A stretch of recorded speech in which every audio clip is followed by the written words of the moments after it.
पीड़न के मामले में दर्ज कराएंगी एफआईआर। तो इस समय रात लगभग 11:30 बजे वो पहुंच चुकी हैं और गंभीर आरोप अनुराग कश्यप पर लगाए हैं। यौन उत्पीड़न के आरोप लगाए हैं। अपनी फिल्म में काम देने के लिए पायल घोष ने ये आरोप लगाया है। आइए सीधे हम इस वक्त आपको ले चलते हैं विद्या, हमारी संवाददाता के पास। विद्या, बताइए। ट्रेन में आ रहा, थोड़ा साइड हो जाओगे। जी बिल्कुल, इस वक्त सही मैं बता दूं ओशीवारा पुलिस स्टेशन में पहुंच चुके हैं। न सिर्फ यहां पर उनके वकील हैं, यहां पर उनके साथ वकील के जो कुछ असिस्टेंट्स हैं वो भी हैं, सब पहुंचे हैं। यहां पर कंप्लेंट दर्ज की जा रही है। कंप्लेंट जैसे ही दर्ज होगी यहां पे एफआईआर रजिस्टर करनी होगी मुंबई पुलिस को।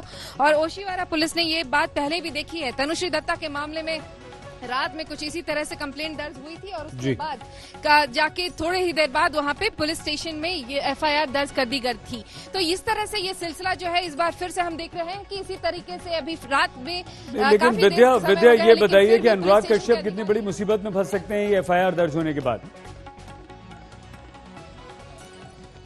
जी देखिए, अनुराग कश्यप खुद ही कोशिश कर रहे हैं कि वो लीगल नोटिस भेजें यहाँ पर पायल घोष को। लेकिन अगर ये केस एफआईआर एक बार रजिस्टर हो जाती है तो जरूर उनकी जो मुश्किलें हैं वो बढ़ेंगी। इस पूरे मामले में इन्वेस्टिगेशन करना पड़ेगा। जैसा कि हमने देखा था नाना पाटेकर के खिलाफ भी कुछ इसी तरीके से जब एफआईआर रजिस्टर हुई थी तो ओशीवारा पुलिस स्टेशन यहीं के अधिकारियों ने एफआईआर रजिस्टर किया था। उसके बाद नाना पाटेकर से पूछताछ हुई, कई लोगों से पूछताछ हुई।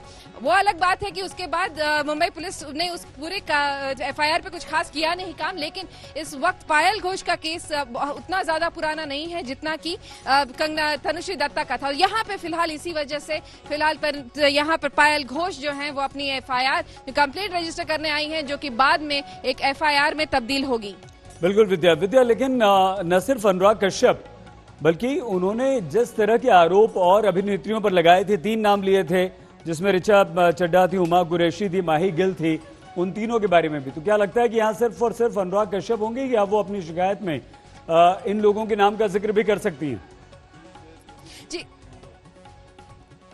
देखिए, कंप्लेंट की जहां तक बात है उसमें वो जिक्र जरूर करेंगी, क्योंकि वो बार बार यही कहती आई हैं कि पायल घोष का कहना है कि खुद अनुराग कश्यप ने उनसे कहा था कि इन हीरोइनों को प्रॉब्लम नहीं था तो तुम्हें क्या प्रॉब्लम है। इस तरह की जो बात है जो इन्होंने कही है अनुराग कश्यप के ने, इसको लेकर वो जरूर इस बार स्टेटमेंट में भी उसका जिक्र करेंगी। हालांकि हमने देखा है कि ऋचा चड्ढा की तरफ से जो नोटिस है वो जारी कर दी गई है। नोटिस भेजा गया है ऋचा चड्ढा की तरफ से कि भाई अगर आपको जो कहना आप कहिए, मेरा नाम मत घसीटिए इस पूरे मामले में।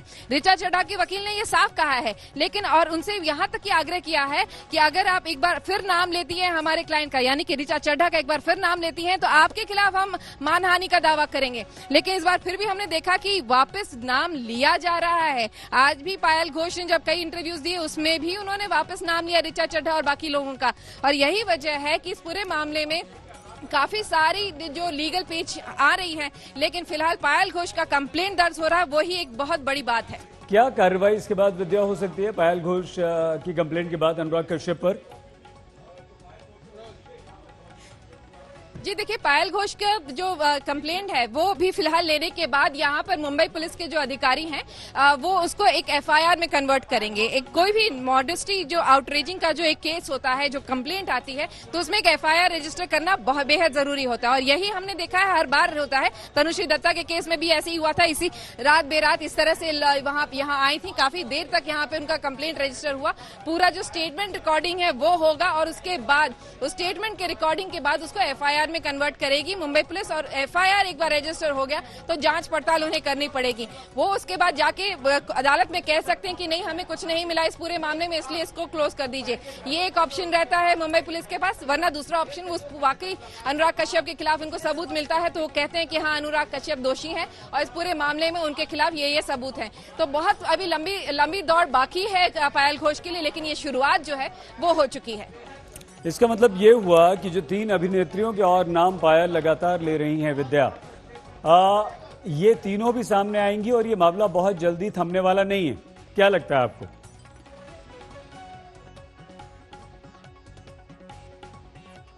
एंगल लिया जा रहा है बार बार। पायल घोष का यही कहना है कि इन तीनों के साथ भी वही व्यवहार हुआ जो कि उनके साथ हुआ था, और यही बार बार वो कहते हुए बार बार यही कह रहे हैं कि इन तीनों हीरोइनों से भी पूछना चाहिए। लेकिन फिलहाल इन तीनों एक्ट्रेसेस में से एक एक्ट्रेस ने तो साफ कह दिया, ऋचा चड्ढा का यही कहना है कि मैंने जितनी भी कमाई की है, जितना भी रेपुटेशन कमाया है बॉलीवुड में, वो अपनी मेहनत के जरिए कराया है। ये और अनुराग कश्यप मुझे ब्रेक देने वाले पहले इंसान नहीं थे, इससे पहले मेरी फिल्में आ चुकी थी, और यही वजह है कि मुझे ऐसे जो आरोप लग रहे हैं वो सही नहीं है, ऐसा ऋचा चड्ढा ने साफ कहा है। यहाँ तक कि 1 करोड़ से ज्यादा का मानहानि का दावा उनके ऊपर करने का प्लान कर रही है ऋचा चड्ढा। और ऋचा चड्ढा साफ साफ उन्होंने जो नोटिस भेजा उसमें लिखा है कि या तो आप अपोलोजाइज करिए या तो आप माफी मांगिए, और अगर आप माफी नहीं मांगते हैं और अगर फिर भी आप रिपीट करते हैं जो आप कह रही हैं तो आपके ऊपर हम एक मानहानि का केस जरूर दर्ज करेंगे। 6 साल हो गए हैं विद्या, जब 2014 की घटना का जिक्र यहां पर किया है पायल ने। ये कोई फर्क तो नहीं पड़ता, शिकायत है तो है और बेहद गंभीर है, क्योंकि बहुत खुलकर पायल ने वो इंसिडेंट अपने घर पर किस तरह से अनुराग कश्यप ने बुलाया, क्या क्या उनसे ऐसी डिमांड की जो कि बहुत ही आपत्तिजनक थी, ये सब कहीं ना कहीं अनुराग कश्यप को मुसीबत में, कटघरे में तो खड़ा करते ही हैं विद्या। जी देखिए, 2014 की जो बात है, जहां तक 2014 का है मैं मामला, या 2015 का है, फिलहाल पायल घोष जो है वो ठीक से बता भी नहीं पा रही हैं कि वो किस किस समय का है, कौन सी तारीख थी, कौन सा समय था, कौन सा महीना था, कौन सा साल था। 2014 या 2015 की जो बात है वो कह रही हैं, लेकिन वो क्योंकि समय सीमा नहीं बता पा रही हैं, इसकी वजह से काफी सारे लोग उनकी जो बात है उस पर सवाल कर रहे हैं। लेकिन फिलहाल मुंबई पुलिस का यही कहना है कि क्योंकि पायल घोष आई हैं यहाँ कंप्लेंट दर्ज करने आई हैं, तो हम, और खास तौर से अगर आप देखें तो वो मेंशन कर रहे हैं, उनके वकील ने भी इस बात का जिक्र किया कि उनके पास कई सारे मैसेजेस हैं, व्हाट्सएप के कुछ चैट्स हैं, क्योंकि उन्होंने उसी समय जब ये उनके साथ ये वारदात हुई थी तो उन्होंने ये सारी बातों का जिक्र अपने दोस्तों से, अपने जो ट्वीट करने से, सोशल मीडिया पे बहुत सारी जगहों पे उन्होंने ये बात डाली थी, और उसके वजह से ये कोरोबोरेटिव एविडेंस उनके पास है, उस समय के जो कई सारे चैट्स हैं। तो यही सब बातें वो अपने इस कंप्लेंट के साथ दर्ज करने वाली हैं, इस कंप्लेंट में वो सारे एविडेंस रखने वाली हैं। इसके अलावा नितिन सतपुते जो उनके वकील हैं, उन्होंने साफ कहा कि ये सारा काम हमें थोड़ी ना करना है, सारा काम तो मुंबई पुलिस को करना है। हम एविडेंस जो मेरे पास थोड़ा बहुत है वो हम देंगे, लेकिन बाकी जो रिट्रीवल का काम है, ये मोबाइल से अगर कुछ और निकालना है, ये काम तो मुंबई पुलिस को करना पड़ेगा। तो ये काम मुंबई पुलिस करेगी, तब उनका इन्वेस्टिगेशन पे भरोसा होगा कि इस वाकई में मुंबई पुलिस कुछ कर रही है। लेकिन फिलहाल कंप्लेंट अभी फिलहाल लिया जा रहा है, अभी लंबा समय लगेगा, अभी तो शुरुआत है। कंप्लेंट दर्ज होने में तकरीबन 1-1.5 घंटा जरूर लगता है। तो ये पूरा जो कंप्लेंट है, स्टेटमेंट रिकॉर्डिंग, वो होगी अभी, जिसमें अभी थोड़ा और वक्त लगने वाला है। विद्या, तेलुगु कन्नड़ फिल्मों में तो काम किया है पायल ने, एकाध ब्रिटिश फिल्म में भी काम किया, लेकिन हिंदी फिल्मों में पायल का क्या अभी तक इन्वॉल्वमेंट रहा है, किस तरह की उसकी वहां पर उपस्थिति है? जी, पायल ने कुछ फिल्में की हैं, कुछ 2017 के आसपास एक फिल्म उन्होंने की थी ऋषि कपूर के साथ, इसके अलावा कुछ और फिल्में हैं। लेकिन बात यहाँ पर इस बात की है कि 2014 के आसपास वो जब स्ट्रगल कर रही थी, जब यहाँ पे बॉलीवुड में अपनी पैर जमाने की कोशिश कर रही थी, तब उनके साथ जो हुआ था वो सही नहीं था। उनका यही मानना है कि जिस तरह से अनुराग कश्यप ने भले ही कई लोगों को यहाँ पर उन्होंने रोल दिया हो, कई लोगों को ब्रेक दिया हो, लेकिन जिस तरह से बर्ताव उनके प्रति था वो सही नहीं था, और यही वजह है कि वो अब इतने सालों बाद हिम्मत जुटा के यहाँ आई हैं, और वो चाह रही हैं कि मुंबई पुलिस इस पूरे मामले में जांच पड़ताल करे और उनको न्याय दिलवाए।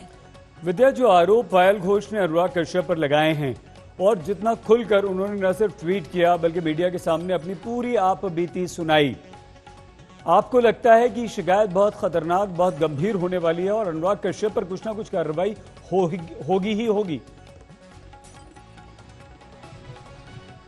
जी देखिए, एक एफआईआर जब रजिस्टर होता है तो उम्मीद जो कंप्लेनेंट की होती है वो यही होती है कि उनको न्याय मिलेगी। वो इस पूरे जोश खरोश से आई हैं कि उनको यही लग रहा है कि मुंबई पुलिस एक फेयर इन्वेस्टिगेशन करेगी।